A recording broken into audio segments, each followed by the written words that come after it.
Welcome to Oilers News Network. Here, we are dedicated to providing the latest news and updates about the Edmonton Oilers ice hockey team. Stay with us to stay informed about everything happening in the NHL. Don't forget to like the video and subscribe to our channel for more amazing content. Together, let's follow the Oilers on their journey to success. At least the point streak is still alive. Final score, 2-1 Flyers in the shootout. If there's one thing we know all too well around these parts, it's the importance of a good start. Over the years, we've watched plenty of games when the Oilers gave up the first goal and how playing catch-up always forces them to take more risks than they otherwise would. So to see the Flyers get most of the work done early, which included the go-ahead goal, it felt like a repeat performance of what we got on Tuesday night in Detroit.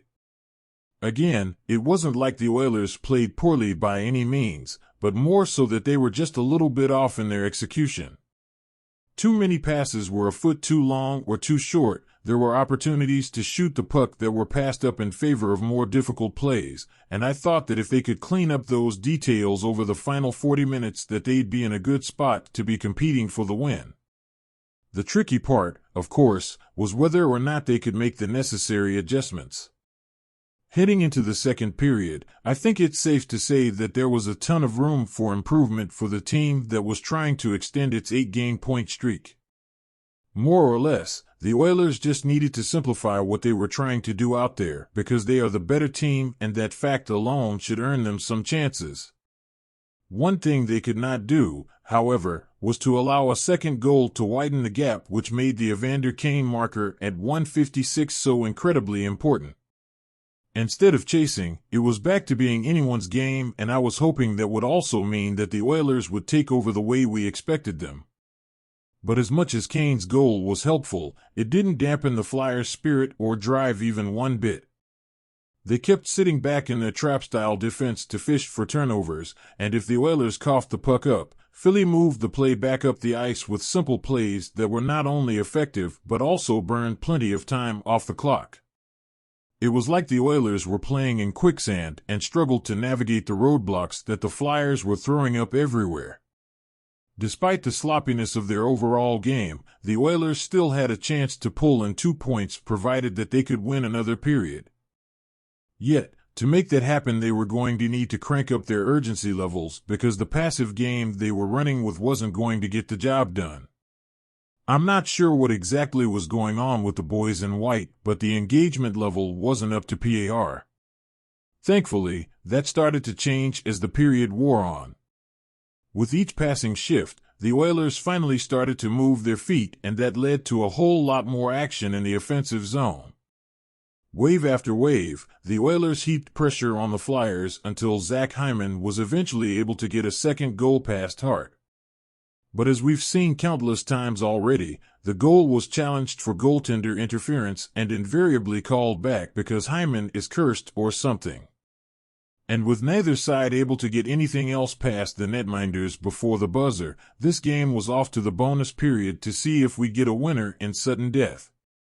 After the OT period solved nothing, the game was off to the shootout where only Ryan Nugent-Hopkins was able to beat Carter Hart while Morgan Frost and James Van Riemsdyk were able to beat Skinner. If I'm being honest, the Oilers were lucky to get a point out of this game because it was not their finest 65 minutes of hockey, I'll tell you that much. Again, it wasn't that they were horrible or anything, but rather that they weren't sharp. They just didn't have their or even their B game, but still managed to snag a point, which is a tough silver lining to swallow on a night when we should have been talking about a win. The wrap. The bright side. Evander Kane tied the game, 1-1, early in the second period after McDavid dropped the puck to him in the high slot with plenty of time to walk in and bury his shot. McDavid pushed Philly's D-men back with his speed, and Kane made no mistake. Connor McDavid's point streak was extended to 15 games, giving him at least a point in 24 of 25 road games. Just ridiculous. Despite not scoring, I thought Ryan Nugent-Hopkins had a pretty solid game, as his life probably could have gotten at least a goal or two based on the chances they manufactured. RNH in particular could have had 1 or 2 on his own with a little luck. Way she goes sometimes. The Oilers were perfect on all 3 of the penalties they took, killing them all off with style. I'm just going to go ahead and say that Stuart Skinner deserved a better fate after the performance he put in against the Flyers.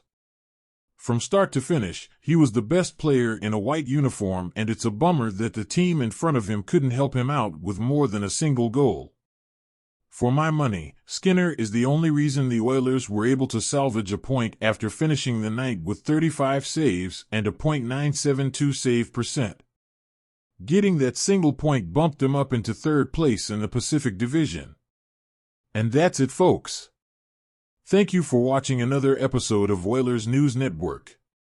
We hope you enjoyed the content and stayed up to date on the latest news about the Edmonton Oilers. Don't forget to leave your comments and opinions below the video. Your participation is very important to us. Don't forget to like and subscribe to our channel for more news and updates on the Oilers. Until next time.